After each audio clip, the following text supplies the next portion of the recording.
team, they are out of racing today. Clear start. Oh, spot the win too late. Denmark claiming the win in front of the home crowd. And in race number 2, it's going to be Team USA that gets the win here in Denmark. And race 3 goes the way of the Brits here in Aarhus. 3, 2, 1. Here we go.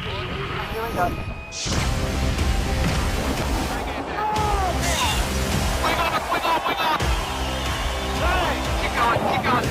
Come on!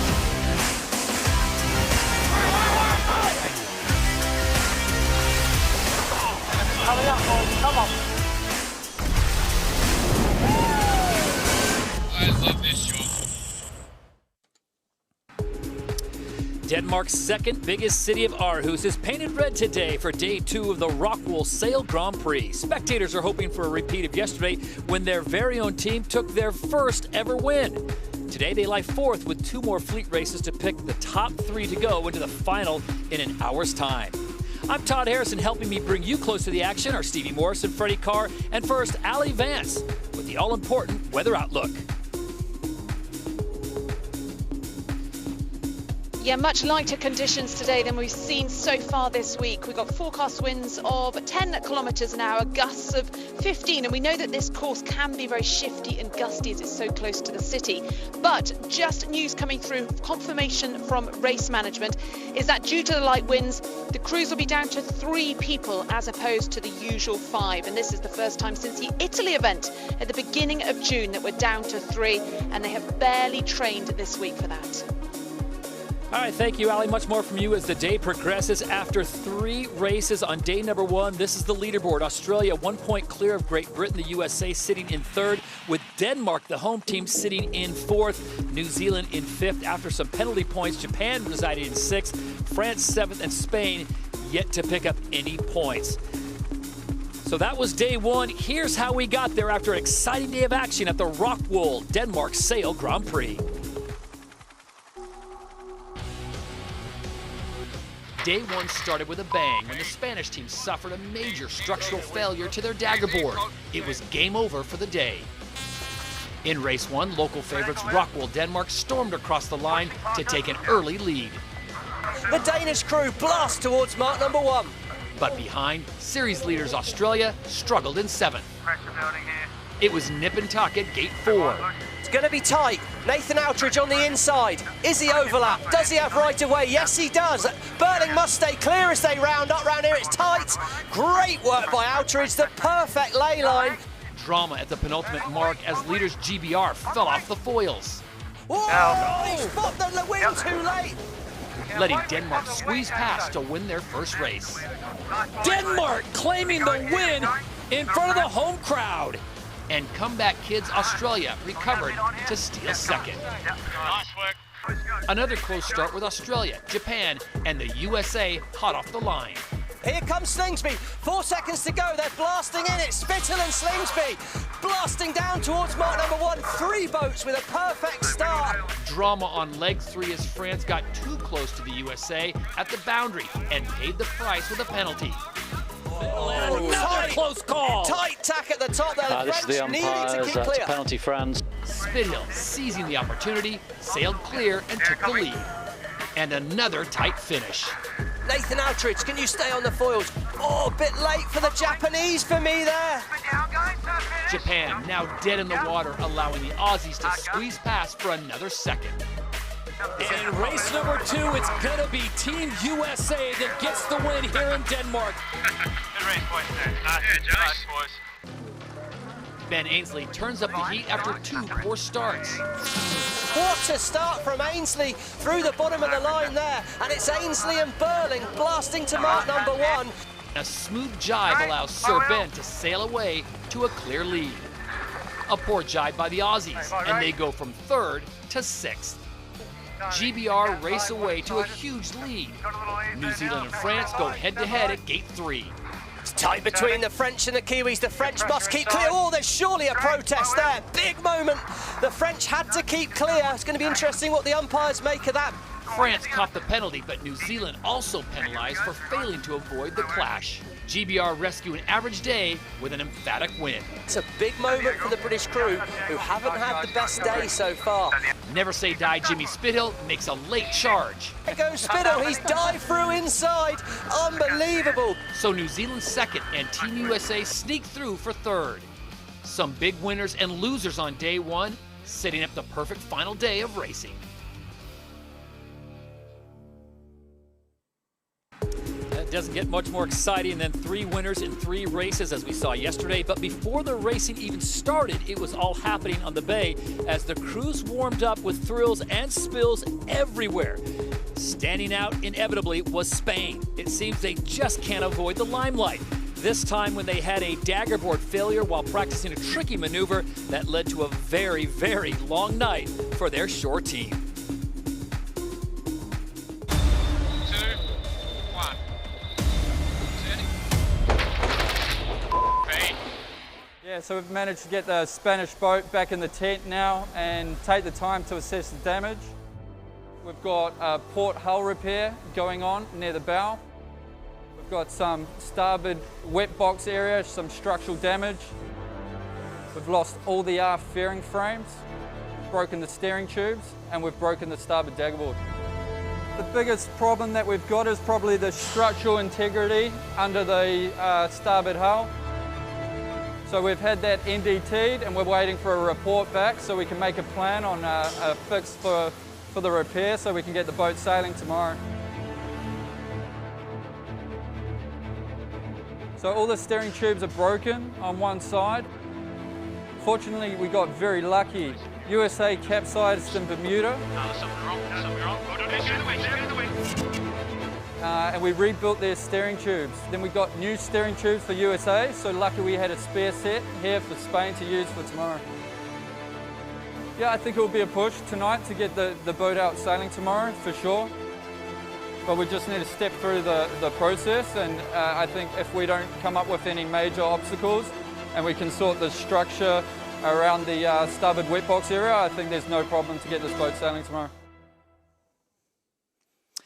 And we are just moments away from race number 4, day number 2 at the ROCKWOOL Denmark Sail Grand Prix. Australia sits on top of the leaderboard after one day with 18 points, 1 point clear of Great Britain. And earlier we had a chance to talk with their skipper. Happy now to be joined by Australia SailGP helmsman Tom Slingsby. Tom, you've seen a little bit of everything as far as the conditions. What do you expect today? Yeah, the conditions are really tough. Really light breeze at the moment. We just did a practice start and no one was able to foil. The Kiwis were able to foil sort of halfway along the reach, and they were off in the distance and about a lap ahead of everyone when we stopped, and the rest of us were parked up struggling to get around the reach mark. So look, whoever can find the most breeze today is going to do well, but it's very tough and limited foiling. Thanks, Tom. Appreciate it. We'll talk with you later. Well, good vantage points have been in high demand this week as COVID restrictions have limited the size of the crowd to just over 2,000 people, well under expectations. In store for them, 3 races in the next 90 minutes, the first 2 which will decide the top 3 boats on points to go into the final. Earlier today, the race officials consider the forecast winds before deciding the configurations of the F50 catamarans here in Aarhus. All boats must carry the all-purpose wing today, standing at 23.7 metres tall with an area of 102 square metres. The foils will be the bigger of the 2 that the F50 can use, known as the light-to-air boards, measuring 2 metres deep and almost 3 metres in the horizontal span. The bigger area allows foiling earlier at 27 kilometres an hour, although the downside of increased area and drag reduces the achievable top speed. At the back of the boat, the rudders do more than just steer. To allow the wing to carry more power and help keep the boat level from front to back, each has a horizontal elevator that has to handle forces of a ton or over. And here is the 29-metre wing getting wheeled out for testing earlier in the week, and what a whopper it is. It is an absolutely massive bit of kit, and this is here to fit third in the quiver of our wings with SailGP, and it's specifically designed for light airs. It's 4 metres bigger than our all-purpose wing, 11 metres taller than the tricky 18-metre wing. I think this could be a real game changer for sailing in the light airs, and I think it could be a real beast to tame. Well, the 2 minutes before the start are going to be crucial here today, and the positioning will define your race. Hitting the start line foiling, I think, is going to be the real challenge today in these light, gusty conditions. We saw yesterday how important rounding on the inside at Mark 1 and finding the new wind can be. It's going to be no different today. Out of Mark 1, it's absolutely vital to have the right strategy. As you head off downwind looking for new wind, it's about making the right decision at gate number 2, whether you turn left or right. The crews will pick different sides of the course. They're going to be looking for the best wind, and the boats behind will either be forced to simply follow or pick a different course and hope for different wind. Gate 3 yesterday was a real reset in the race. Light winds under the city will be the same today. Get ready for lots of action here as the teams try and find more wind on the downwind leg, giving the chance of the boats behind to catch up. Sailboats can't sail into the wind, so they must sail at an angle to the wind, zigzagging their way up the course. The best teams will find a shorter course and more wind to sail faster to gate 5 and find their way for those crucial points at the finish. As we can see the course here, the finish line right under the city there. The wind at gate number 5, it's showing at 18.5 kilometres an hour right now. But as we heard from Tom Slingsby, it's very, very gusty. That's only an average, and we can expect some big hulls, big gusts. You'll be finding the gusts, trying to keep the boat on the foils to get yourself that race round the race course fast today.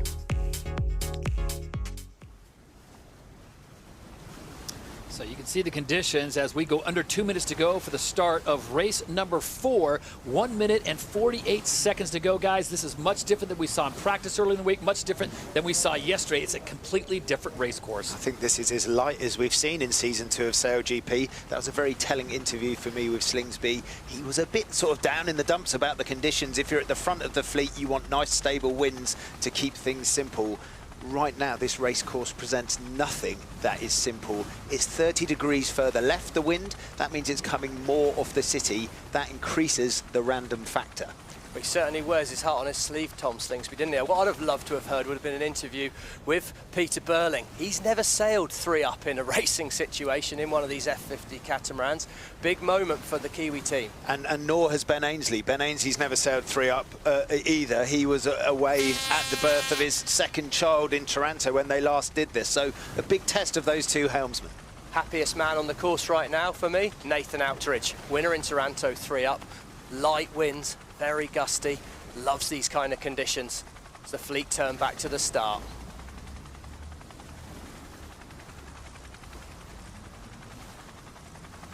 We are under 40 seconds to go for race number 4. This is the start of the second day of racing. Remember, the last race is reserved for the top 3 point getters, so if you're at the bottom of the board, you got to go right now. The Americans currently sitting in 3rd place with 16 points, 2 back of leaders, Australia. Here we go, 20 seconds till the line, and we can see now the Australians, they're a long way back at the start, but it's all about time and distance. You need speed running in. I like where the Australians are. Outridge got himself stuck with Ben Ainsley, and Besson is too close to the line. Peter Burling turns the boat down, but with 5 seconds to go, I like where the Australians are. Can they slide the boat through? There's the gun. Penalty France over the start line early. They must round the mark last. Jimmy Spittle stuffed it at the top of the line. OCS France, OCS France. It's Spain, Phil Robertson. Penalty clear. News foils on the boat, and he's first up on his foils, closely followed by Peter Burling and the Kiwi crew. Expect these boats to shoot away as we head off down this first leg to Mark 1. Got to call it early though. Break. It went real quick, bro. Yeah. Stuff coming out. So not quite as hectic as we saw in day number 1. This is race number 4. Everyone trying to amass as many points as possible so they can be in the final race of the day. And unfortunately, the Americans stuffed at the top of the course. They sit almost in last place, 1 spot ahead of Denmark. Really, really light winds. We saw the Spanish get up onto the foil, but that wind was short-lived, and it's going to be a little bit like this today. Puff and patch, you need to try and find those gusts of winds, but at the moment the crews are just waiting for it to come to them. You heard Burling, look, he's on the leeward side of the boat, trying to look for what's going on, sharing the roles with the Kiwis. We heard Peter Burling talking to Blair too. Talk to me what's happening.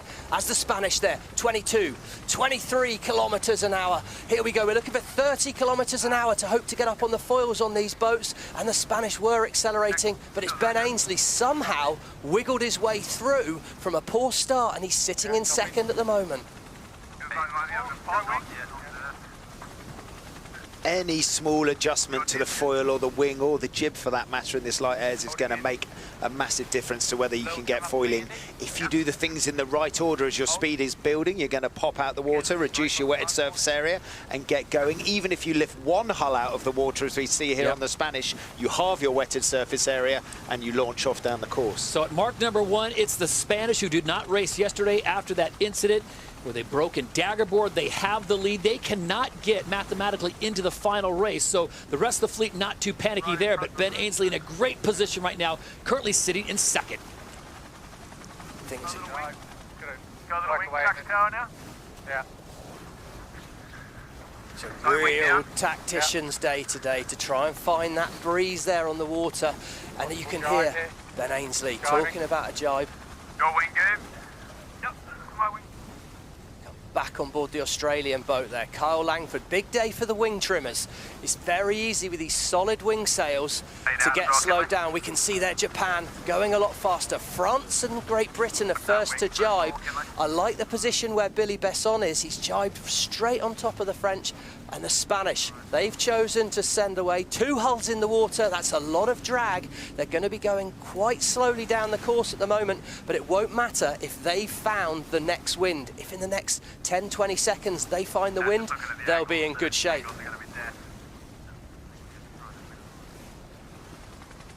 So there is the fleet.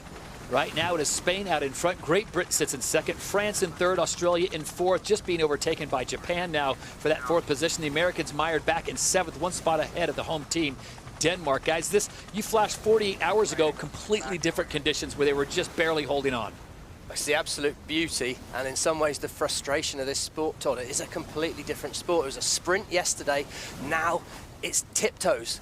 Absolutely got to be so delicate. Look at them both, Ian Jensen, Ben Ainsley. I think we stay where we are for now. We've just got a little bit of pressure here. Got full flow, so you can work down one if you want it. Nice. Okay. Constant comms, but it's really tricky out there, Freddie. So we saw Ben Ainsley and Ian Jensen looking around the racecourse, and they are looking for wind. If you get 1 or 2 kilometres an hour more wind, that will convert into boat speed. I'm looking at the data coming off the racecourse, and it is light everywhere. And interestingly, it's actually lighter at the bottom of the course, so where they're heading, than where they've just come from. Well, that's the voice of... It's the voice of Francois Morvan, who you couldn't see in that shot. He's down to leeward, flight controller, but they're splitting the rolls out. It's all about finding the wings. So, as we can see there on board Japan, similar. Chris Draper's on the other side of the boat, trying to find wind, and that's Nathan Outridge. Not much for us to go in. He's talking about wind. You need wind to manoeuvre these boats and to keep the speed up. Here we go. Setting up for a jibe. It's absolute chess at the moment as they trickle along. Phil Robertson sitting down, probably nerves rather than windage there, tense, wants that gust of wind to come to him. Well, SailGP is powered by nature, and right now they could use a lot more nature at the bottom end of the course. Absolutely, we certainly need a little bit more wind to come down for these, but expect anything could change really quickly. The first team to find that wind will be able to make a big move through the fleet, and we've got to keep an eye on board all these boats. This is Slingsby currently leading, but he's in the middle of the pack at the moment, looking around as well. These are the best sailors in the world. If they can't see it, it's probably not there. So the slow parade continues on. This is just leg 2 of 6 right now. At this pace, Stevie, Freddie, this may be a situation where they might have to shorten the course or shorten the time, because the time limit could be something that comes into play. Absolutely, at the moment, I think there's every chance of that, and we can see Nathan Outridge, he's slowly closing up, he's showing us being in the lead. He was really stuck at the start. He's definitely got the boat slipping through the water quicker than others, but he's doing another jibe at the bottom here, and it looks like a big jibe for Ben Ainslie. As we look upwind, Ben Ainslie and Peter Burling, they've sailed in under that city to the left of the screen where the Japanese were. I think there's more wind. We can see Ben Ainslie, he looks frustrated at the moment. Sat there, Ian Jensen, wing trimmer. Well, there's not a lot to trim at the moment. It looks like Japan's gone quite well because they made further down the boundary. Yeah. So if we cross behind these guys and go further. Breeze on the boundary over here where that catamaran is, where that flag's flying. So Ian Jensen there saying there's more breeze over where the Japanese are on that boundary. So it sounds like the conversation on board the British boat is about sailing extra distance to get down here where the Japanese are doing their jibe. That is the best breeze on the course right now. But is that easier said than done? You can see the breeze, but you have to get to the breeze to make it work for you. Absolutely, Todd. That's always the challenge. And Ben Ainslie knows he's got to be patient, do the right thing. But Nathan's done a fantastic job on the Japanese boat of just staying in wind, keeping the boat slipping along. Hard to believe it was just a few days ago that Great Britain hit that record at over 92 kilometers an hour, or 98 kilometers an hour, and here they are now traveling just around 10. Yeah, absolutely. Look at the breeze to the left-hand side here. Nathan Outridge has jumped through into the lead. Absolutely crucial for him in the overalls. If he can get a good race 4, that could jump him up the leaderboard. And there he crosses in front of the Spanish. It's a huge gate for Outridge. Surely got to expect a right turn here to go back to that wind that he found for a game before. Japan currently sitting in 6th place after day 1 on 13 points. But remember, a win here would give them 8, which would put them up into 1st place, possibly with 21 points, depending on what happens with Australia and Great Britain. Not far off this, mate. Turning now. If you make a gain on one side of the course, it's good to go back there. Turning, buddy. Couldn't agree more in this light and fickle stuff. I'm looking at the data coming off the boats, and normally my screen is lit up with moving numbers. Not a single board rake, rudder number, wing twist number has moved so far. If you move stuff, it slows the boat down in this light stuff. No one's changing a thing. Have you up? 1 second. Okay, so top and then back. Gate number 2. Great downwind leg there for Nathan Outridge and the Japanese. It looks like Phil Robertson and his Spanish crew have managed to do a good job of positioning themselves to hang on to 2nd. It's really tight.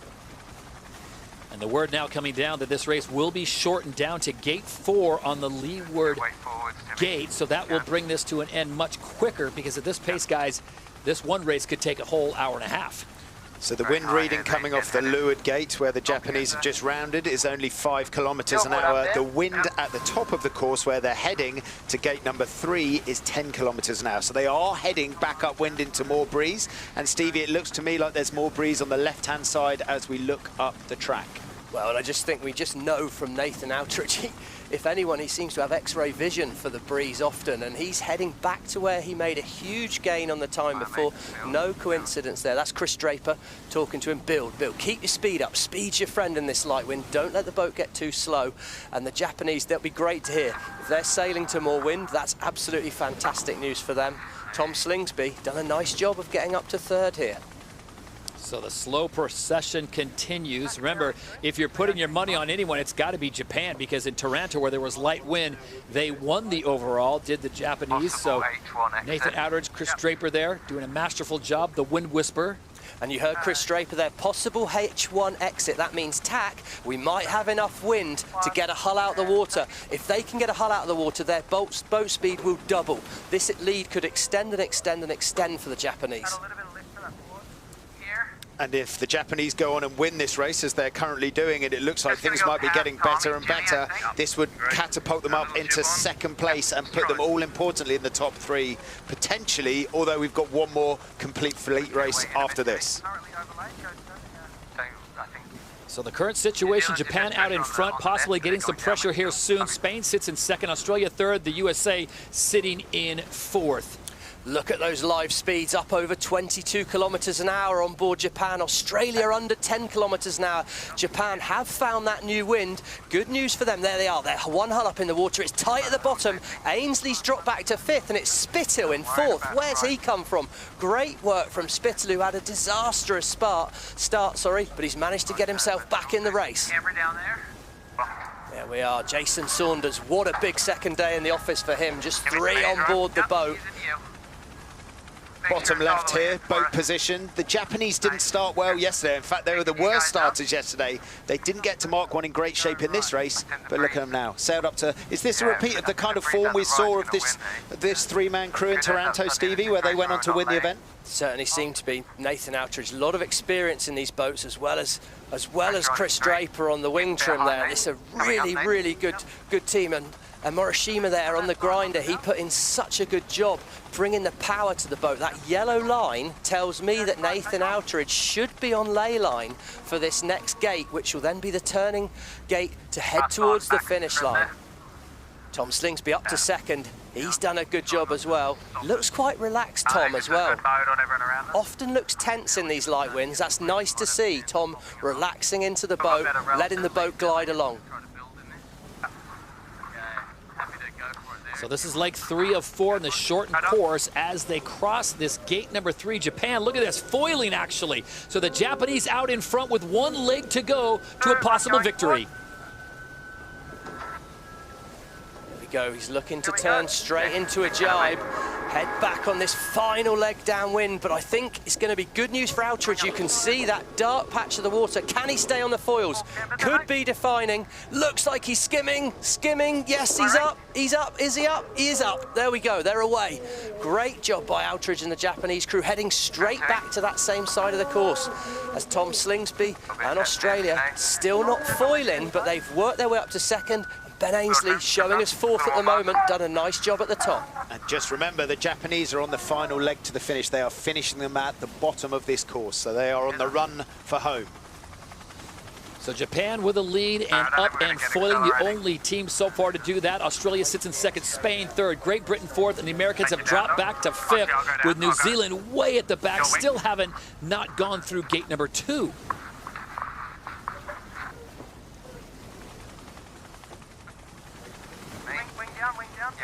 So Japan has jibed. They're down slow again. This wind has definitely not settled down. It's still light wind, still all to play for here on board Japan, as we see the French going past the Japanese. They're still on the upwind leg, quite a long way behind.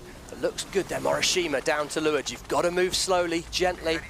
And we can see now those speeds, they're pretty low. Look at Ben Ainsley there at the top gate, just diving inside the Spanish. What an upwind leg from the British crew there. They've done a nice job, 2 manoeuvres at the top, but they've done great work. Here we go. Wing down a bit more, Goober. That board up. That voice you heard there is Luke Parkinson. He's sat on the other side of the boat, and he's just helping, bringing that comms to the boat, talking to Ian Jensen about the wing trim. Yep, I gotcha. Looks like the Japanese, they're up and foiling. What a good sign that is for Japanese fans. Nathan Outridge, super smooth turn, gentle with the steering wheel. Turn the boat through the manoeuvre slowly so as you don't kill the speed too much, and they're instantly up onto the foil, coming into the finish. So the Japanese lap New Zealand, who sit in 8th place and under low wind. SailGP powered by nature, just enough nature to push the Japanese across the finish line for the victory here in race number 4 in Aarhus. There you go, a little bit of confusion from Chris Draper. Is that it? Well, I think that first place right now could have moved the Japanese from... Happy birthday, I love that. Could have moved the Japanese from 6th up to 3rd place on 21 points. If the Australians come through here, it will maintain their lead at the top with 25 points. And if the British stay in 3rd, they will stay in 2nd place overall. Very, very close, though. Look at that, going upwind, the Kiwi boat, downwind, the Australian boat on the foils. And in the background there, Jimmy Spittle, he's stuck in the water at the moment. Going to need to get that American boat up and running. He's showing us 5th right now, but there's plenty to go here. One more race still to go before the final. It'll be race number 5. The Americans would be on the outside looking in after Freddie Carr's magical math work there. So it is Japan, Australia, and Great Britain that would be in those top 3 positions coming up on race number 5. Here comes Tom Slingsby, who he spoke with prior to the race. Looks like he might have to make one more maneuver to get across the finish line and grab 2nd place. Back out.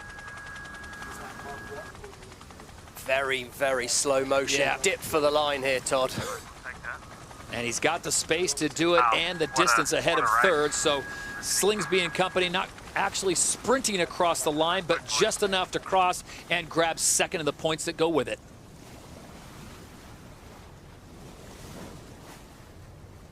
I think Tom Slingsby will be very happy with that. Here we go. Great Britain in 3rd. France on starboard jibe coming towards the Americans. That will be tight. Here goes Ainsley.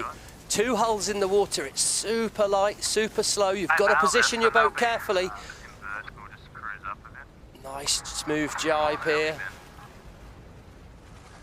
The Spanish on the foils. If you're foiling, you're in good shape, but they're getting slow, under 30 knots. They're going to fall, under 30 kilometres an hour. You're going to fall off the foils. There they do, sure enough. Go wing this side. Yep. Port's going up. Port's going down. You know what? Give points to the Spanish shore crew guys for just getting that boat out in the water after yesterday's disastrous practice. Yeah, what a performance. They'll have had a late night there for sure. And look at that for Jimmy Spittle. That one jibe on the boundary, and he's dropped from 4th to 6th. Good work by Sehested, keeping nice speed in the boat, 20 kilometres an hour. Can Ainsley hang on to 3rd here? What do you think the guys? Danish are doing double the British speed there. It feels like the British are sat in just a little bit of a light spot, and everyone else is bringing breeze down with them. You can see it right there. Everyone else is bringing the darker water down with them.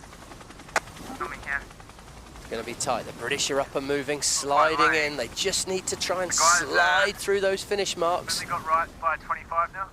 Okay, jibing. Oh, another jibe. It's late on in the leg. This is big. This could be costly here.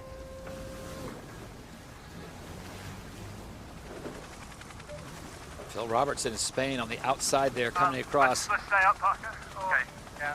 Good pressure here and good angle. I think it's going to be good for Ainsley. He's got a great angle there. We should see him slide across the finish line in decent position here.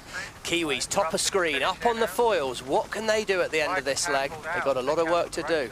Haven't heard anything. We're not far off a jibe here, guys. Yeah. Keep going. Here we go. Here comes Ainsley. Across the finish line in 3rd place for the British crew there. Stage 1 for now, I think the wing up. Going. Right. Yep. You can. And the Spanish look to be grabbing points, their first points here at the ROCKWOOL Denmark Sail Grand Prix. It'll be a 4th place finish for Phil Robertson, unable to sail yesterday in all 3 races. Sehested up on the foils, good from the Danish. And a moment ago, Burling and his New Zealand crew were on the foils, but they've fallen off again. Whoa, there you go. Sehested didn't want to try and dive inside there. Phil Robertson, not one to give any mercy at a mark like that. And Sehested kept out the way. And look at the Americans sitting out there on the far side right of the course, just trying to pick up some more points. Best they'll be able to do is 6th, and that might even be in jeopardy. And if they finish in 6th, it will push them down to 5th overall on the leaderboard, I believe, on 19 points, tied with the Danish on 4th on 19. Here we go, look at your closing speed here. Burling, the Kiwis come across, they're on port, they must keep clear of Spittle. Watch out here.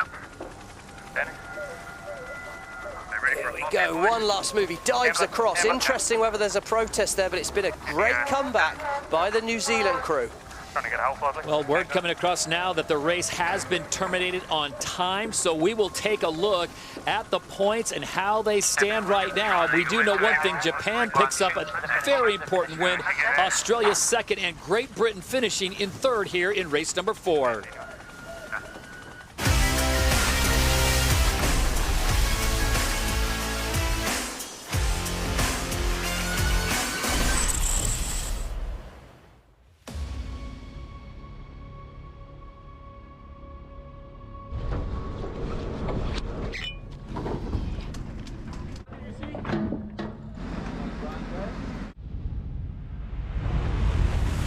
You want me? Yeah, for me? Yep.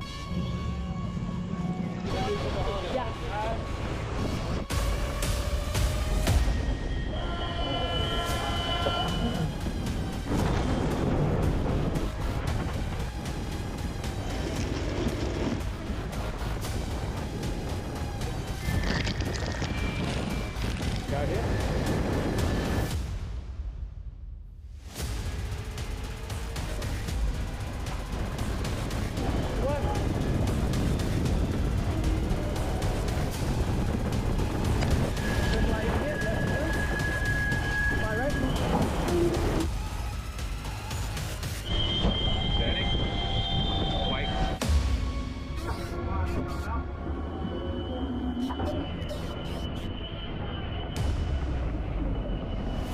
This is the umpires. Spain, you have been black flagged for the race. Phil Robinson's not happy. He's been kicked out of this race. Send your boat back to the dock. That is rubbish. They couldn't get to us, umpire. 3, 2, 1.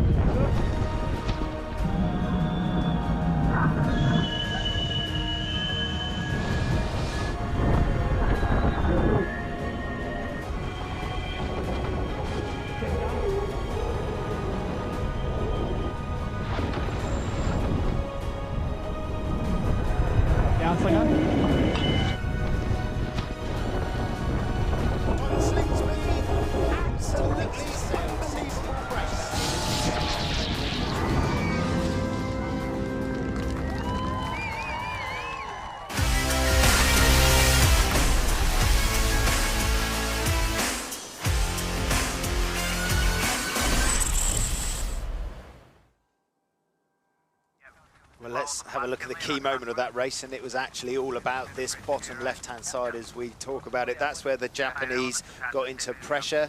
They sniggled their way down there on the downwind, having not had a great start, but used the best of the wind and got round the leeward gate. You can see how slow they were into the leeward gate. They then analysed and said, well, if that's where we got rich on the downwind, let's head back up there on the upwind, and that's exactly what they did. They headed back out to that left-hand side as you look upwind, and they were the only boat really to pop on the foil on the upwind. Made big gains, kept the foil going round the windward mark, and this was their last sprint to home. Crossed the line, took all the points, and that's put them up into third overall. They are now well within a shout of winning. So let's take a look at race 4 results as it was suspended for time. Nathan Outteridge gets the win and the 8 points. Australia second, Spain third, Great Britain in fourth, and the Americans, because of that time cutoff, finish in 5th place and get the all-valuable 4 points ahead of Denmark, France, and New Zealand. So after 4 races, Australia leads the way on 25 points. Great Britain sits in second, and Japan has now moved into that all-important 3rd position. Remember, the top 3 will move on to the last race of the day, and the Japanese are 1 point clear of the Americans, who sit in 4th on 20 points. Denmark still in the running with 18, and then it's New Zealand, France, and Spain rounding out the field of 8. Wow, what a performance by the Japanese here at the ROCKWOOL Denmark Sail Grand Prix on day number 2 here in Aarhus. We're happy to be joined now by the skipper of Japan SailGP, Nathan Outteridge, affectionately known as the Wind Whisperer. Nathan, not a lot of wind out there today, but somehow you found it on that second leg. What were you seeing, and how were you able to get that boat up and foiling? Yeah, it was very light, as everyone saw. We got a little bit of a nice little lucky puff down that left-hand side of the course. Couple of jibes made a big difference for us, and from there we went round the bottom mark, came into more pressure and were foiling. So who knows if we can repeat that again now. It's a bit of a lottery out here, but we'll take that one. Speaking of repeating, you guys had similar conditions in Toronto where you sailed with just a 3-man crew. Do you think that's helped you actually do a little practice run for what you have here in Denmark? Yeah, we don't mind sailing with 3 people. Obviously, a lot of multitasking going on. Wouldn't say conditions are the same. It's very variable here compared to Toronto. But yeah, the 3-person crew's working nicely for us, and you know the other sailors on the chase boat are giving us plenty of feedback while we're sailing around before racing. So yeah, really looking forward to this next one, and it's nice to see we're on the edge of the top 3 now, and be really good to make the final today. Nate, thanks much for your time, and good luck in race number 5.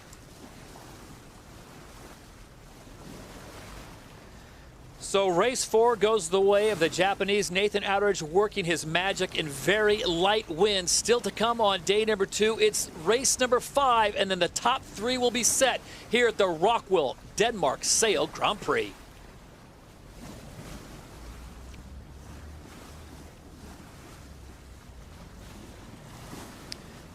So the Japanese continue to get themselves prepared for this 5th race. This will be so important.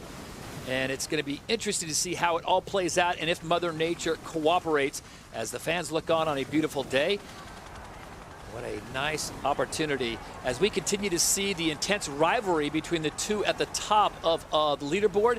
It's Tom Slingsby and Ben Ainsley. But what do they really think about each other?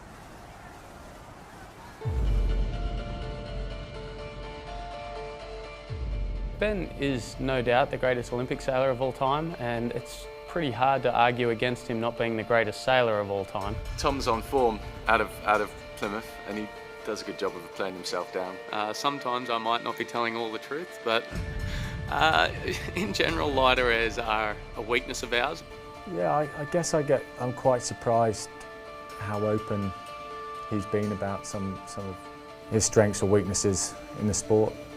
Kind of surprised by that. I think as a sportsman, it normally makes more sense to keep those whatever issues you got to yourself. So again, it's not for me to comment. I've got my own views, but I keep it to myself. We always get the question, do you think you're better than Ben Ainsley? I have self-confidence. You've got to, if I don't believe I can beat these guys on the water, I'm never going to do it. Personally, I believe that I can beat them, and our team can beat their team. So I've got to focus on myself personally and make sure I do the best job I can to even have a shot at beating Ben Ainsley, because if I'm not 100%, we're not going to beat them.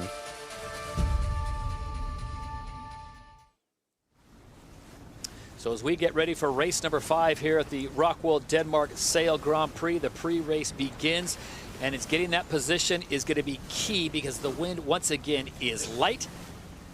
And it's got to be in the top 3 if you want to race in that final race and get maximum points here at this 4th event of Season 2 of SailGP.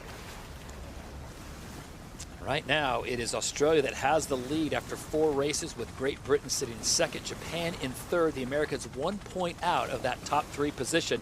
As you get a good look at the course as the entire fleet heads to that start box. Good opportunity as we approach 2 minutes to go to bring in Allie Vance and get an opportunity for our condition report. We'll get to her momentarily, but with 2 minutes to go, guys, this is going to be so key to be in the right spot. High pressure race, isn't it? There's only eight points between all of them, and anyone from New Zealand in 6th can get there into the top 3. It's going to be fascinating.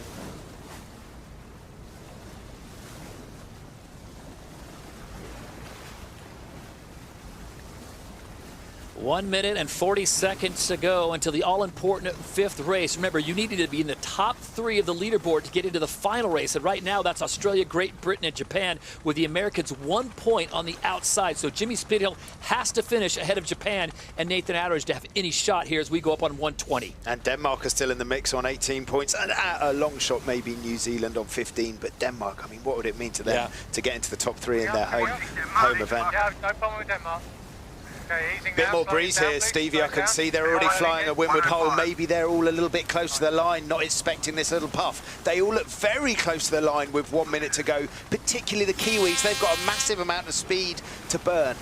They're all very close to the line, and it's about that time and distance. I quite like the positioning of Tom Slingsby in Australia at the moment. Kiwis got control of things for the moment. They've got to watch out for a move by the British. That would be an issue for them if the British come in and it's the Spanish. What are they going to be able to do from there? Slingsby is definitely in control at the moment, but the hunter is Spithill. I got you. 30 seconds to go until the start now, and still somewhat in control is Burling at the top of the line. He's got the option. He needs to stop getting an overlap there. Still with great control at Slingsby. It's all about your timing. 20 seconds to go. That was Pete Blurtuk. It's going to be hard to do. It is going to be hard to do from there, but they've still got a little distance to work with. 13 seconds.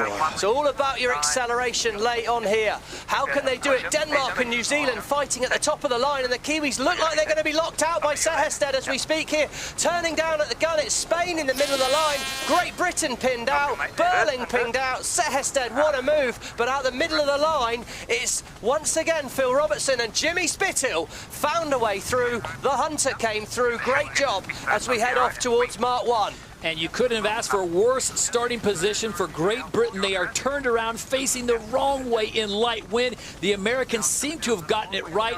It is not the start that we've seen in the past few days with high wind. It's about 10 kilometers an hour of wind, but they will make it work.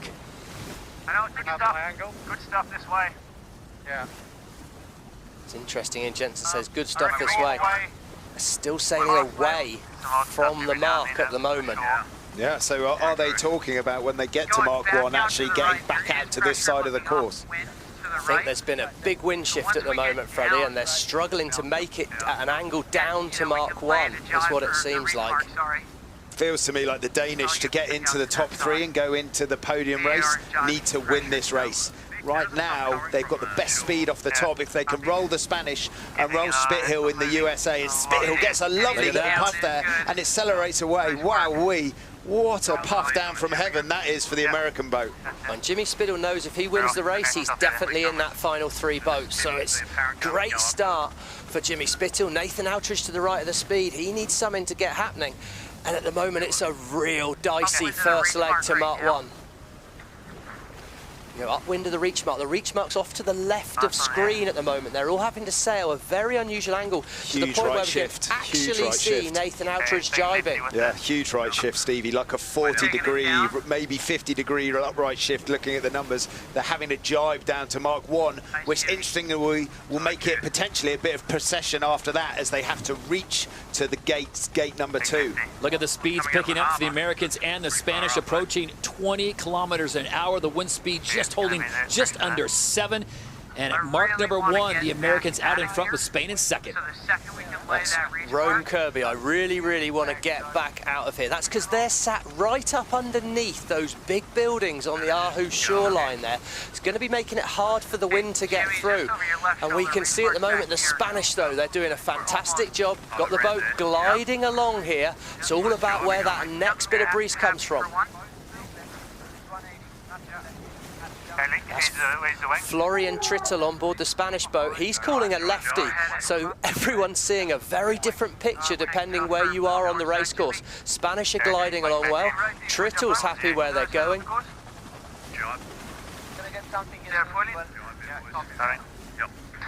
away, ease away. Yeah.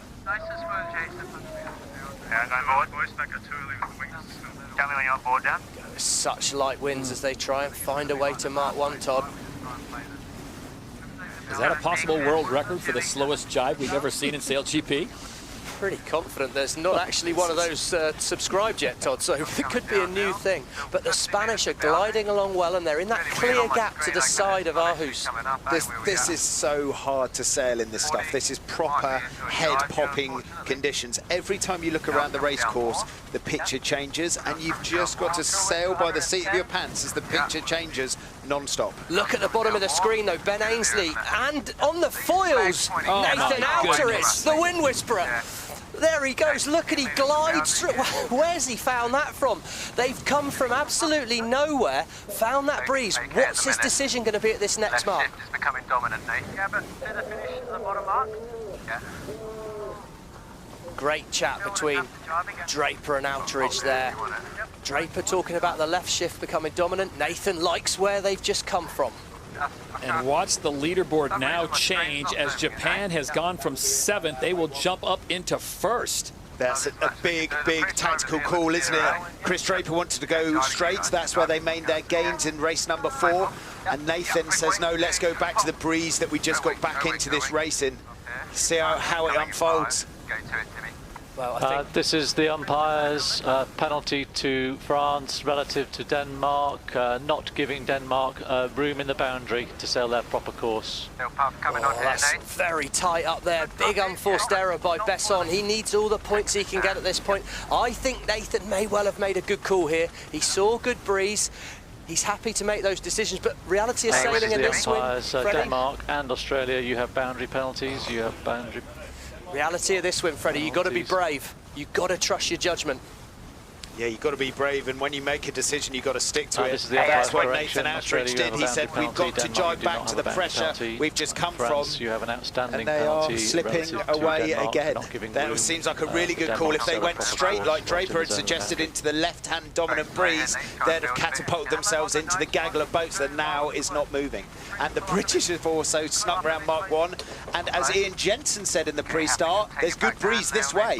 And he was talking about what they're sailing in now. It was a bold strategy to sail in the opposite direction to the first mark, Freddie, but it's worked out well for them at this point here, and they've got to stay calm. What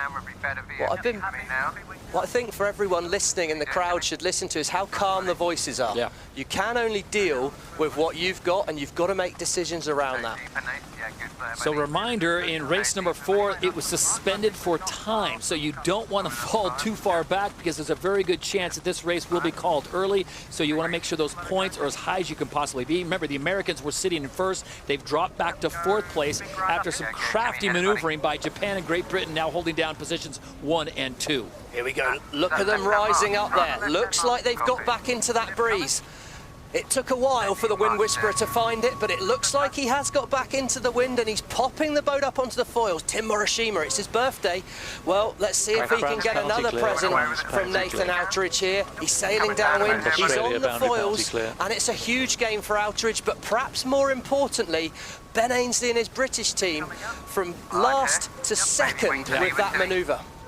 May have just saved the regatta here for them as Nathan Outridge out in front. This has got to be frustrating, guys, as sailors, to be seeing what Nathan Outridge is doing and you just can't find the wind that he's seemingly finding. It's frustrating because he seems to do it all the time in these conditions, Todd, so he clearly has an ability to see the breeze, stay calm in this light stuff, and I think, you know, this is a lesson for everyone to learn. Keep looking out, trust what you see.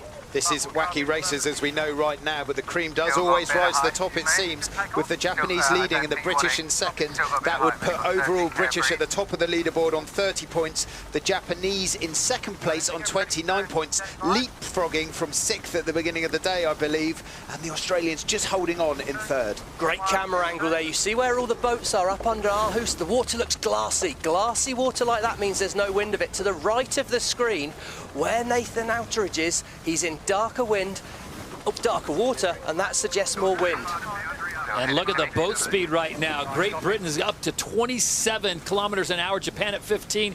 It looks like Spain and New Zealand are finding that wind. The Americans also popping up. Denmark, though, and France not having any of it. There's not a pressure on the right there, okay, turning up here. Go, swing up, maybe. We've had a reload here, as we would say in the game. The breeze has completely reloaded on the race course. It was the left in race 4 that won. It's now the best pressure on the right-hand side, and all of these boats mid-picture are racing over to that right-hand side as the Kiwis and the Americans pop on the foil, and Australia have a bit to do. They're in a bit of a vulnerable position in 6th and risk falling out of the top 3. Tom Slingsby's got to keep an eye on Jimmy Spithill and the Americans right now. He does not want to give too many points to them because they would be in a battle for that 3rd and final position into the last race of the day. You can see there the Kiwis have got the boat nicely up on the foils, as has Jimmy Spithill. Tom Slingsby does look like he's done a good job at the moment of closing things off. Few more key manoeuvres here for the Kiwi team.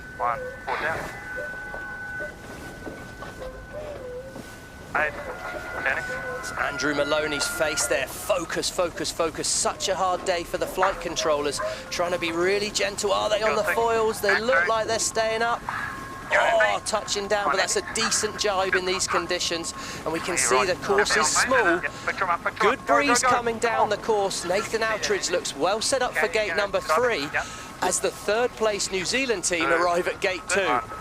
Great racing from the Japanese crew today here in these shifty conditions. The other end of the course, it is Japan out in front, winners of race number 4, as Nathan Outridge trying to come from behind, and Australia has dropped back to 8th place, which is good news for the Americans if they can finish in the top 3. It's going to be really tight. Tactically, Slingsby's put himself in a very, very vulnerable position there. He's jibed early. All these boats, America, Spain, France, have the rights at the inside to this turning mark. Okay, the battle is between Australia and USA for the third place. Britain right now are leading overall. Japanese right now are second overall. The battle is between Australia and the USA.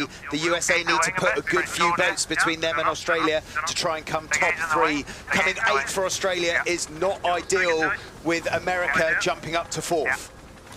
Oh, they're going to go round here 8th as far as I can see, because also on the inside is Sehested on the foils, coming in at gate number 2.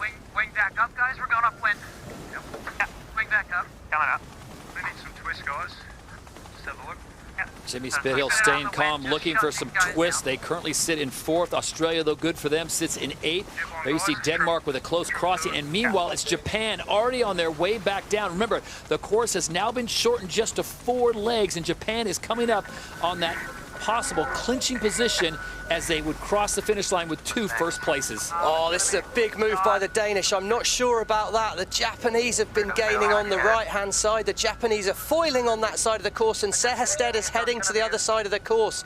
I'm surprised he didn't follow round behind the French there. Tried to find some space. Let's see how it works out for him, but it's Australia. They've got some work to do. Don't worry about it. Just go straight from here. And Japan now bringing it in, with Great Britain sitting in 2nd, New Zealand in 3rd. And Nathan Outridge talking about it. That's the distance they have to go. Another 20 meters, and the win is theirs. Look at that. He's lapping France and Australia, and they will cross the line ever so gently as Ben Ainsley will come on strong. He'll come up just short. It is Japan getting the win in race number 5, and Ben Ainsley will take 2nd place. So the battle here, those 2 boats have now qualified. Japan and Great Britain have qualified for the finals. Britain topping overall with 30 points, Japan on 29. The battle is between Australia and the USA for the final spot. I think you can count everyone out, and the USA need to put another boat more than Spain in between them to try and leapfrog and get into 3rd place, and therefore into the final race of the day. Hold that. Going to be pretty patient around here, Pete. Yeah. Australians are up to 6th, though. They've done nice work on this upwind leg here. They have passed the Danish crew, which could be enough to keep them ahead here. As New Zealand coming around gate 3, 1 hull up in the air, 2 hulls up in the air. Here they go, heading off downwind. This is a great result for Pete Burling and his crew if they can bring it down to the finish line here. And Australia has now moved up to 4th place. The Americans finding no wind on the right side of that course. They've dropped back to 6th. See big separation in the fleet here. Jimmy Spithill is lined up well for this gate, and it's going to be really, really tight with Tom Slingsby to the left of screen, USA to the right-hand side of the screen. But it looks like Phil Robertson's going to sneak round the mark in 4th place, which could be crucial and really help Slingsby out. This is going to be an important leg as the Americans have right away. They cross in front. So now the Americans and the Australians locked in a battle for the 3rd and final position in the final race today. All going to be about staying on the foils here, Todd. We can see the Kiwis, they've fallen off the foils, the 3rd place boat, and they're really struggling to get back up and going again. The Spanish and the USA to the left of screen. Australia splitting the other way. Who's got it right? New Zealand are foiling again. That's good news for them. Is it going to be good news for the Australians, though? Can they get back and keep themselves in this final race? Not a long way off, players.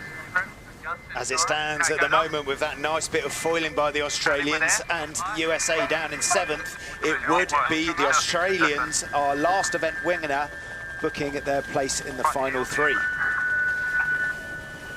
Standing by, Todd. This is the umpire's penalty USA relative to Denmark. Port tack boat not keeping clear. That could be the end of their hunt for the 3rd spot. The penalty for USA could be the end of their hunt. So the Kiwis come across in third place, probably not enough to get them in that top three. And keep your eye on the right side of the screen.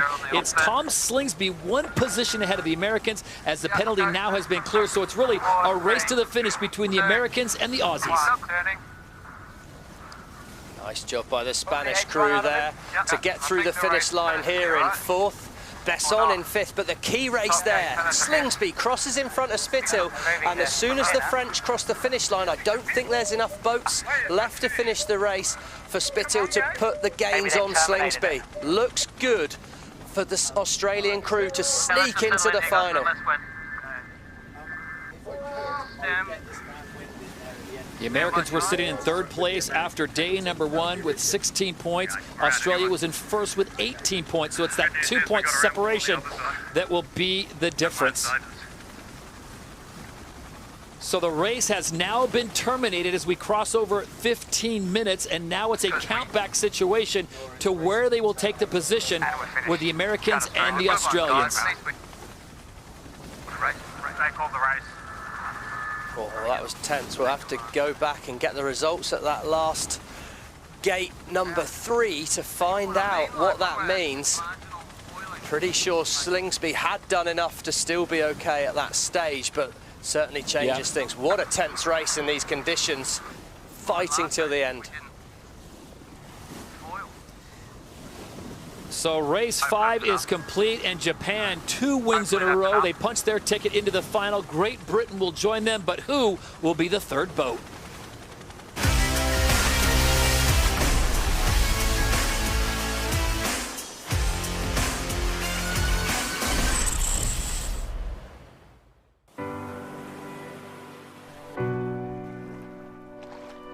Doesn't matter where you live. You can live on the coast, you can live in the middle of a continent. But your life is absolutely dependent on the work of other species.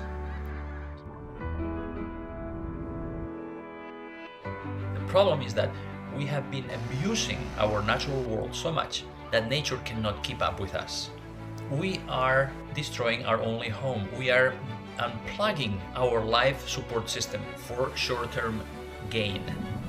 But the world is moving, and there is huge momentum. There is no going back. We have a real opportunity to change attitudes and to help actually to create solutions. We really felt that there was an opportunity to help promote the acceleration to clean energy and champion a cleaner world powered by nature. At SailGP, we're climate positive, which means you have more impact on the world than your footprint. We race for the future for our kids, for our families, for the cities we all live in and race at, and for our oceans. I have hope because I have seen the ability of the ocean to recover, to bounce back, if we just give it space.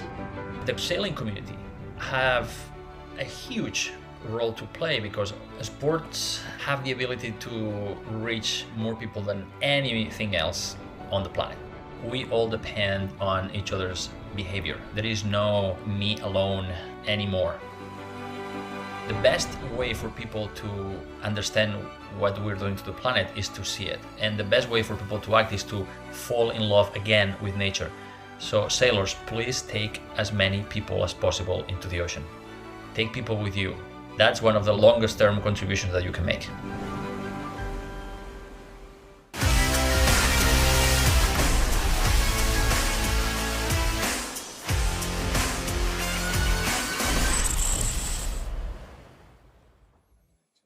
Well, it might be light, but it sure is exciting, and this is my key moment of the decisive race 5, and you can see the Japanese coming in at the bottom there, going so fast. The conversation right now was about going straight into the dominant left ship, or Nathan Outridge saying, let's go back to the breeze we've just came from.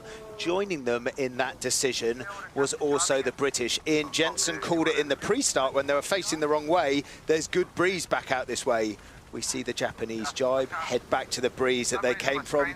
The British followed suit, and they went on to go number 1 and number 2 in the racing. 2 bullets for the Japanese in the row, jumps them from 6th up to into the top 3 overboard, blowing my theory out the water. And then the battle was for Australia to stay in the fight and get top 3. Back in Aarhus, and the results from race number 5 are now official. Japan gets the win, Great Britain second, New Zealand in third, and then Spain, but the USA jumping up to 5th because where the race was suspended, that puts France in 6th, Australia in 7th, and that's important, Denmark finishing in 8th and picking up just 1 point. So the big question now, who will be into the final race? And it will be Great Britain, Australia, and Japan, with the Americans just being edged out by 1 point. They needed one more position in race number 5, but it's not to be. Great Britain and Ben Ainsley on top with 29. What a finish. The big story, Stevie, has got to be Japan and Nathan Outridge, what they were able to accomplish in light wind.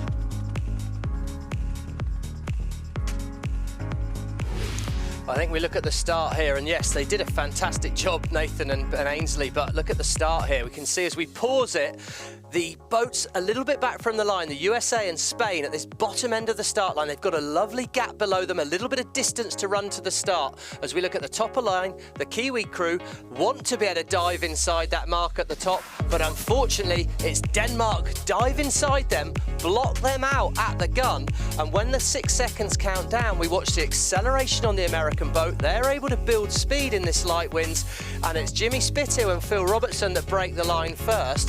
Kiwis, Peter Burling, Ben Ainsley going the wrong way at the gun. Well, we're counting down to the final, the big one, to decide the champion of Denmark, who wins an invaluable 10 points towards the season total. And the pressure, well, it goes right on the man at the back.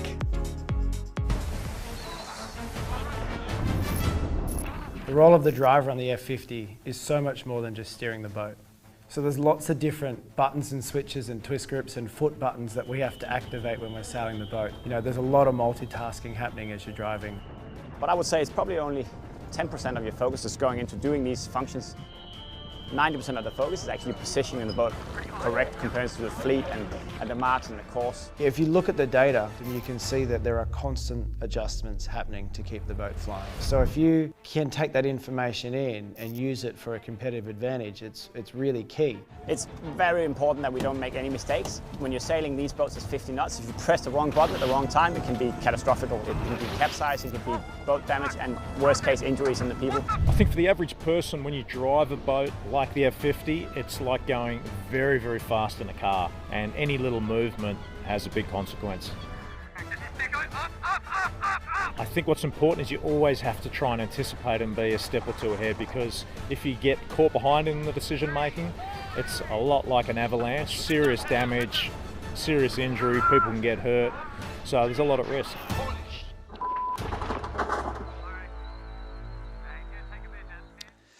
High risk, high reward, and we've got 3 amazing helmsmen that will battle it out here in the final race. Of course, the Wind Whisperer, Nathan Outridge, the helmsman for Team Japan SailGP. Look at that, Olympic medals, a gold, a silver, 6 world championships, and look at his SailGP experience. He has been at the heart of the battle. Also competing, Australia's Tom Slingsby, also with a gold medal on his resume, 9 world titles.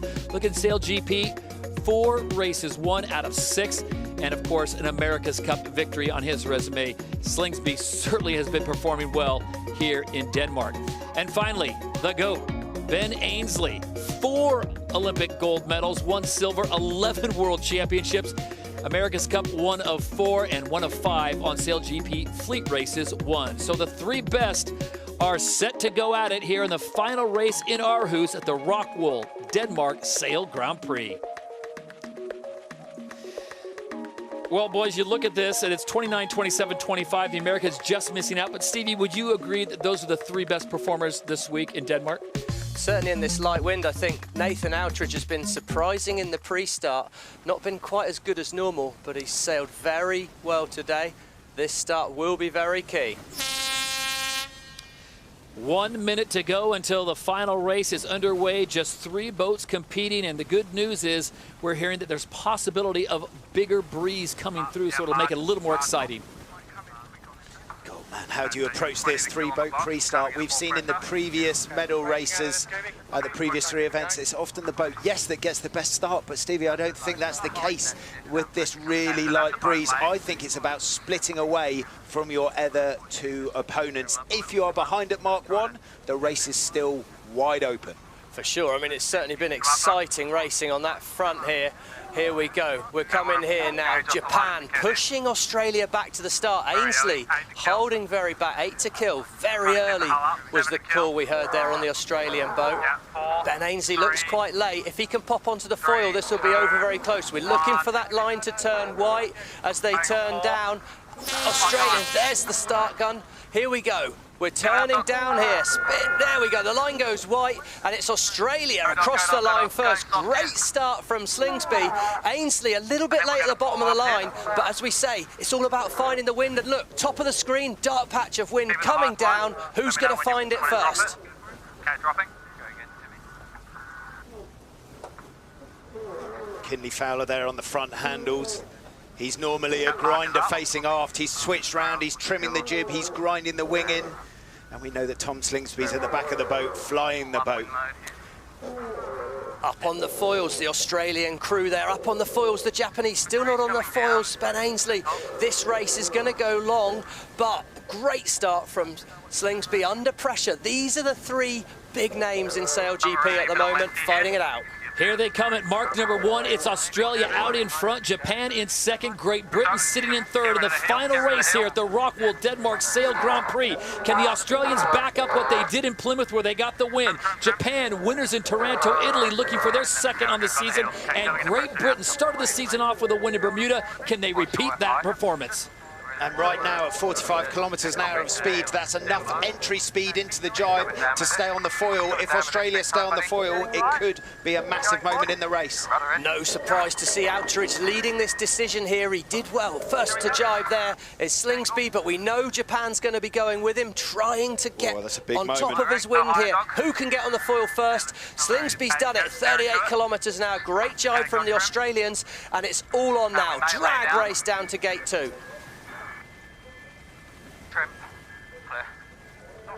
There you go, the difference right now between the front 2 and the British is the fly time. We saw the Australians and the Japanese foiling on that first reach, where the British were in slightly less wind and have only managed to sail for foil for 16% of this race so far. Absolutely, great positioning there from the Australian crew, did a nice job. Come on board with Japan here. Big rotation, that's the voice of Chris Draper. He's talking about a wind shift, so that just means you'll be able to sail a slightly shorter distance if you're on the right side of that wind shift. Good upwind. There you go again, Chris Draper just asking Nathan the question, what's good upwind? We've got to try and stay ahead of the boat here, make the next decision so you're always ahead. If Outridge can get down to the gate, he'll be close behind Australia as Australia look for the left turn.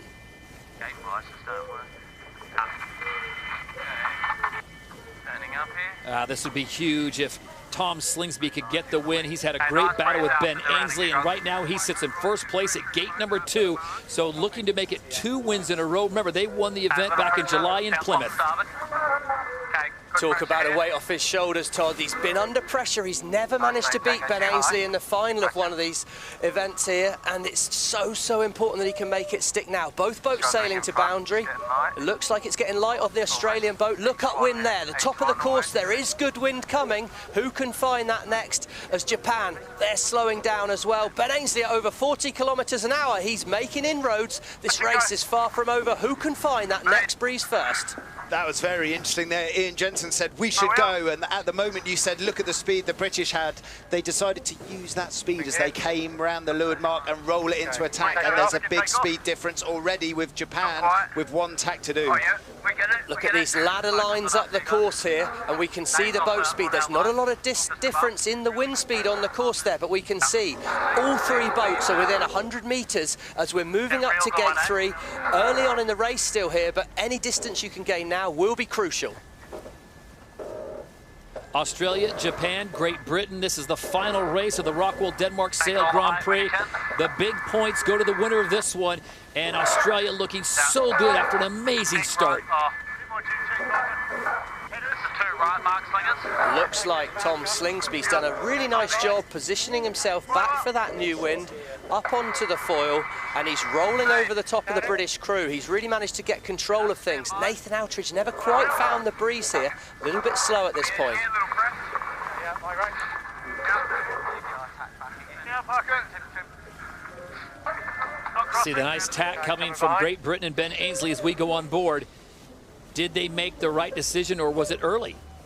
I think he tacked where he thought he saw wind there. He didn't want to get up where Tom Slingsby is, look, who's under 23 kilometres an hour, twice the speed on board the British boat at the moment. That was interesting. There was comms off the Australian boat saying, I don't think we're going to lay this. That means they've got one more tack to do to get through gate number 3. Big change coming here, look, 25 kilometres an hour on board Australia. They need to get foiling quick. And the comms off the British boat, there's good pressure this way. If the British nail a foiling tack here, they could be into the Australians. Stand by. Forward down. 3-man crew here for this final, similar to what we had in Taranto, Italy back in June. Good gust here. Get it up, can we? Can we get up on the foil, Australia? Come on, Australia. Can we get it up on the foil? Slingsby, he's forcing it up, forcing it up. There we go. Look at the boat speed on board the Australian boat there. 36 kilometres an hour. They're really up and flying again there as they bear away at gate 3, but it's Ben Ainsley coming in on starboard tack, going well. So unlike the previous 2 races, we've got 1 downwind to do, 1 more upwind to do, and then a reach to the finish. The breeze is good. So halfway through this 6-leg race final, it's Japan giving way to Great Britain, and it'll be a drag race to see if either of those 2 boats can track down Tom Slingsby and Australia's SailGP. This will be crucial now. Japan are splitting to the other side of the course. Can they find better wind than Tom Slingsby? This is the umpire's penalty GBR relative to Japan. Penalty GBR relative to Japan. Not giving room at the mark. Not giving room at the mark. That's a big, big call by the umpire. How much room do they want? That is such a shit call. Big call. Slightly industrial from Ben there, but I intend to agree. That was a harsh call, really. Japan is entitled to tack inside. Yeah, this is the umpire's like penalty GBR relative Japan, not giving room at the mark. This could be the race in a nutshell. This will have to put the British behind the Japanese, who are miles behind right now, giving free rein to the Australians to sail away. That's just a ridiculous call. Your rank, Ben? Yeah, my rank. I don't know what we're going to do here. You're going to have to get behind them and then try to overtake them. Might be worth doing a round-up tack. Go behind. Oh, they're talking about going back upwind to get behind the Japanese. As I said, all this does is let the Australians sail free and clear and go on and win this regatta. That 1 penalty call has decided this series.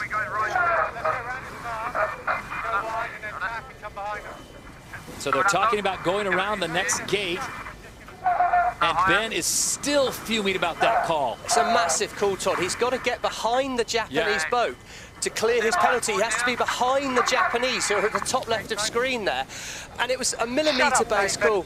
Mate, that's a bullshit call. Ooh. We're going to try and get behind you. Stop moaning. Here it is one more time. Do you guys agree with the call? By the rules, I agree with the call, the spirit of the decision. I'm not entirely sure Outridge was ever going to try and turn in there, and I think he's played a professional move. It's a good move within the rules, but it's a big, big penalty to take for that. This is the umpire's GBR. You have an additional penalty relative to Japan not taking the penalty soon enough. I don't know what GBR is supposed to do at this point, guys, other than drop anchor. I mean, there's just no way they're going to be dropping behind Japan. You heard Luke Parkinson talk about turning around and get behind the Japanese. So, Stevie, take a brief moment to describe the foul before Australia get up towards the finish. Well, just as they came in at the top there, the boat on the inside is entitled to room to turn inside. So Ben, he was flagging, saying, I'm going to tack in here and take the inside lane? He then said, Ben's not giving me room, that's why I didn't do it. Wow. Okay. I don't believe for a minute he was going to try and tack inside there, but why not ask the question? That's the rules of the game. But anyway, let's get back to Australia. He's up and foiling, and this really handed the race here to Tom Slingsby, but he needs to stay calm and focused on board that Australian boat and do the simple things right to get to the finish. It's tight now. Ainsley's nearly cleared his penalty, still potentially got a chance to cling a second out of this, which would be some comeback. Got to go behind Japan.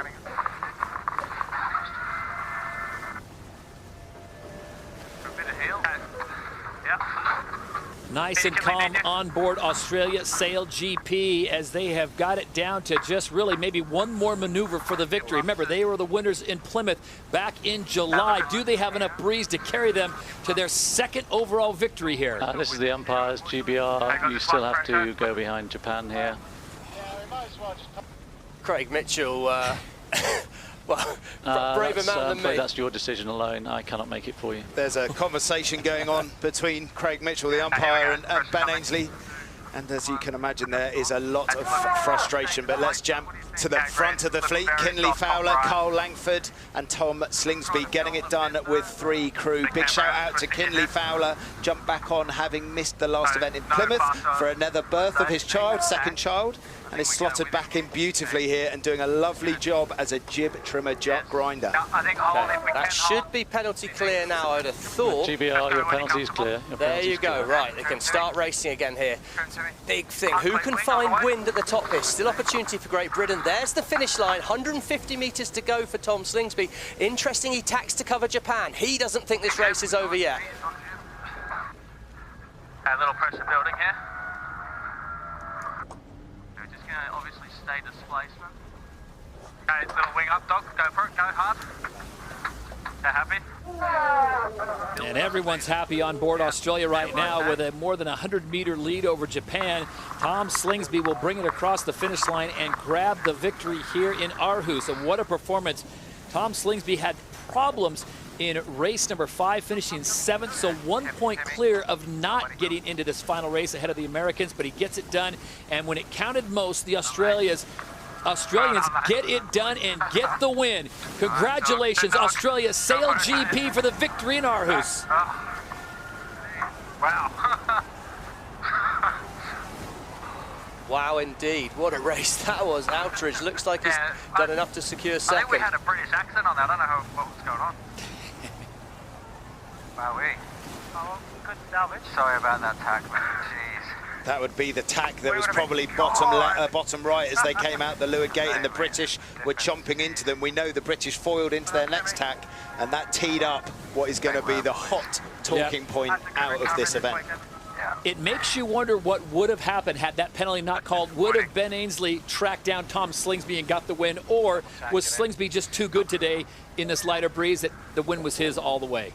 I think Slingsby and his crew did a fantastic job, but there's no getting away from the fact that he would have been looking over his shoulder, and how would he have dealt with that tension and pressure? But we'll never know. That's the beauty of sport, isn't it, Todd?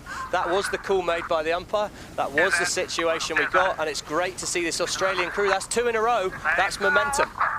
So Australia becomes the first team in SailGP in Season 2 to get victories back-to-back. Australia wins in Plymouth. They now win in Denmark. I mean, I was calling you down at the mark, but there was such a lot of, there's so much room there. Yeah, we went so wide, and then they didn't even have a piece of us because the ball bowed out, and then we came down.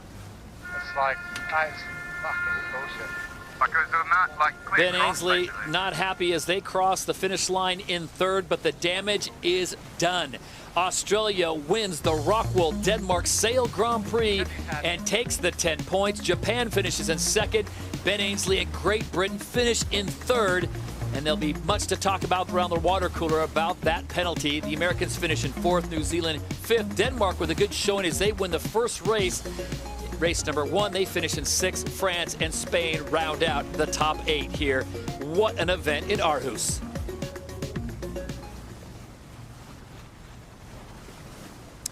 Guys, I think everyone's going to be talking about the same thing as Australia can now celebrate 2 times in a row, Freddie. Yeah, Australia can celebrate winning in Plymouth and then winning here. The mindset for me is these conditions that we've had here in Aarhus. Yes, the emotions are very raw crossing the finishing line, but are you happy to come away with the top 3 in what, in my opinion, could be the biggest minefield of a race course that we will see this season? I think top 3, you've got to be happy. You could have come away with a massive score from this event. And you think about it, Stevie, Australia was 1 point out of not even being in this final because the Americans looks like they're going to track them down. Fine margins, but that's what this high-level sport's about. I tell you, the other thing that I noticed here is that they kept a grinder on board the Australian boat rather than a pilot. Waterhouse did not pilot like Powys did. and they brought Kinley Fowler on to add a bit of grunt to the wing sheet movement, and it paid dividends. That's a bold call to change your winning formula. Well, it's also learning, isn't it? That's the way Japan have approached this every time. They've removed the flight controller, and then they've had a grinder, you see. So I think really that's the Australians being humble enough to say, well, actually, Japan, Nathan Outridge, Chris Draper, Tim Morishima, perhaps you've got it right. We're going to learn from you, we're going to copy you, but now we're going to do it a little bit better. Swallow your pride a little bit is what you're saying. Is the Wind Whisperer had a lock on this in race 4 and 5, but in the final race, it was Australia that gets it done. And they are now at the top of the leaderboard after 4 events as they get the victory here in Aarhus, Denmark.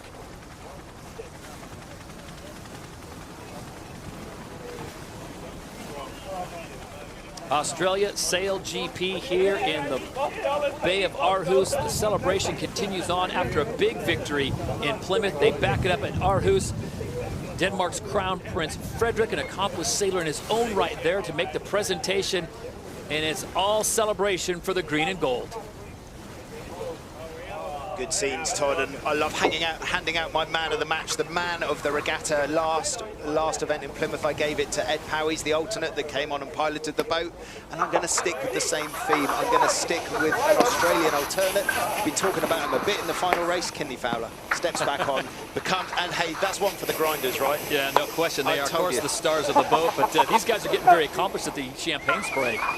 Well, that's right. Nothing like winning makes you good at that practice, and I think they've just done a great job. I mean, I think Tom Slingsby deserves a lot of credit. You know, we've seen the gremlins. He's felt around this. He's got light winds and he's got Ben Ainsley. That's both his gremlins, and he's pulled it out the bag. And how negative was he in that interview beforehand? Yeah. I really listened to that interview, and I was like, was he sandbagging? I was like, that guy's not in the right mindset to win this event. So he spun that round. Let's not forget as well, he led off the start. In a day of chaos in this race, he won that wire to wire. So he delivered at the start. Awesome.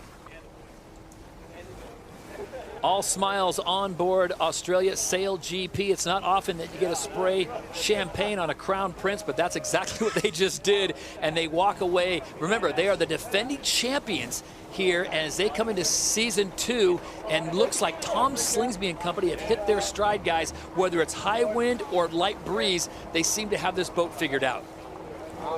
Well, it's a real change for them, and they're going to be happy. That's 2 light wind events in a row. I'd always have had Tom Slingsby down as the heavy air specialist, but he certainly will have been away reviewing. Remember, we've got the Oracle Cloud. We've got all this data. You can look into how the other teams work. Perhaps the most visual thing we've seen is switching in a grinder, but we know there'll be a lot of things we can't see happening behind the scenes. Well, let the celebration begin here in Aarhus as we take a look at the standings. What a performance once again as Australia is at the top of the heap with 32 points. Great Britain is in 30 and Japan sits in 3rd. Those are the only 3 teams that have won so far. Japan looking so good with the Americans now after 4 events sitting in 4th place, still within striking distance. Remember, guys, it all culminates with that $1.8 million check being handed out in March of 2022 in San Francisco. And if you took a poll of sailing fans around the world and you split the fleet in half here, would you think that would be top 4 and top 5 and that bottom 4 after 4 events? I think still we're early on in the New Zealand team. I think probably a lot of sailors around the world will be expecting to see that New Zealand team moving up the leaderboard at the moment. But certainly the first 3, absolutely no doubt. Want to remind you, coming up, event number 5, it'll be the France Sail Grand Prix from beautiful Saint-Tropez. That's coming up on the 11th and 12th of September. Remember, that's a Saturday, Sunday. Once again, we got to thank the fine folks for the ROCKWOOL Denmark Sail Grand Prix. They have been absolutely amazing. So on behalf of Ali Vance, Stevie Morrison, and Freddie Carr, the Star Grinder, I'm Todd Harris saying so long from Aarhus.